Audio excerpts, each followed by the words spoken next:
दोस्तों, जब कभी कोई इंसान बीमार होता है तब आपने मैक्सिमम केस में ये देखा होगा कि डॉक्टर उस इंसान का पहले ब्लड टेस्ट करवाते हैं। ब्लड टेस्ट में जो सबसे इम्पोर्टेंट टेस्ट होता है वो होता है हीमोग्लोबिन टेस्ट। हीमोग्लोबिन टेस्ट से हमारे शरीर में खून की स्थिति का पता चलता है। ऐसे में आपके भी दिमाग में कभी ना कभी ये सवाल आया होगा कि आखिर हीमोग्लोबिन क्या है और इसका टेस्ट क्यों किया जाता है। तो चलिए आज की इस वीडियो में 3D एनिमेशन की मदद से हीमोग्लोबिन के बारे में जानते हैं। इस वीडियो को पूरा देखने के बाद आप ये अच्छे तरीके से गहराई से समझ जाएंगे कि हीमोग्लोबिन क्या है और डॉक्टर आखिर हीमोग्लोबिन टेस्ट क्यों करवाते हैं। तो चलिए टाइम की वैल्यू को देखते हुए स्टार्ट करते हैं।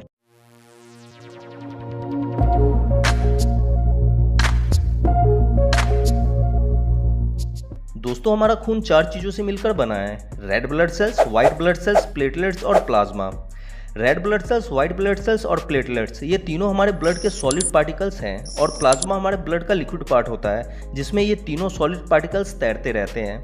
हमारा blood 55% plasma, 40% red blood cells और 5% व्हाइट ब्लड सेल्स और प्लेटलेट्स से मिलकर बना है। रेड ब्लड सेल्स हमारे खून का एक बहुत ही इंपॉर्टेंट पार्ट है। इसी की वजह से हमारे खून का कलर लाल दिखाई देता है। हमारा शरीर छोटी छोटी कोशिकाओं यानी सेल से मिलकर बना है और हमारे शरीर के हर सेल्स को जिंदा रहने के लिए ऑक्सीजन की जरूरत होती है।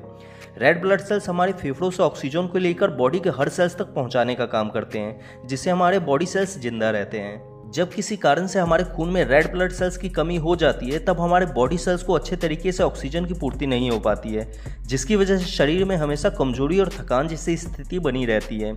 खून में रेड ब्लड सेल्स की कमी हो जाने को ही एनीमिया की बीमारी कहते हैं। अब यहाँ सवाल ये आता है कि आखिर हमारे रेड ब्लड सेल्स के अंदर ऐसा क्या होता है जो ऑक्सीजन को ढोने का काम करते हैं। तो इसका जवाब है हीमोग्लोबिन। हमारे रेड ब्लड सेल्स के अंदर बहुत सारे हीमोग्लोबिन मॉलिक्यूल होते हैं जो ऑक्सीजन को ढोने का काम करते हैं। जब हम एक हीमोग्लोबिन मॉलिक्यूल के अंदर देखेंगे तो हमें कुछ इस तरह का स्ट्रक्चर दिखाई देगा। ये हीमोग्लोबिन स्ट्रक्चर 4 पॉलीपेप्टाइड चेन से मिलकर बने होते हैं जो एक खास तरह के प्रोटीन होते हैं। इन पॉलीपेप्टाइड चेन को ग्लोबिन चेन कहते हैं। हर ग्लोबिन चेन में एक हीम ग्रुप होता है। इन हीम ग्रुप के सेंटर में एक आयरन मॉलिक्यूल होता है। यही आयरन मॉलिक्यूल ऑक्सीजन मॉलिक्यूल को पकड़ के रखने का काम करते हैं और हमारे बॉडी के हर सेल्स तक इन ऑक्सीजन को पहुंचाते हैं। इन हीम ग्रुप और ग्लोबिन चेन को मिलाकर एक हीमोग्लोबिन मॉलिक्यूल बनता है जो हमारे रेड ब्लड सेल्स के अंदर होते हैं।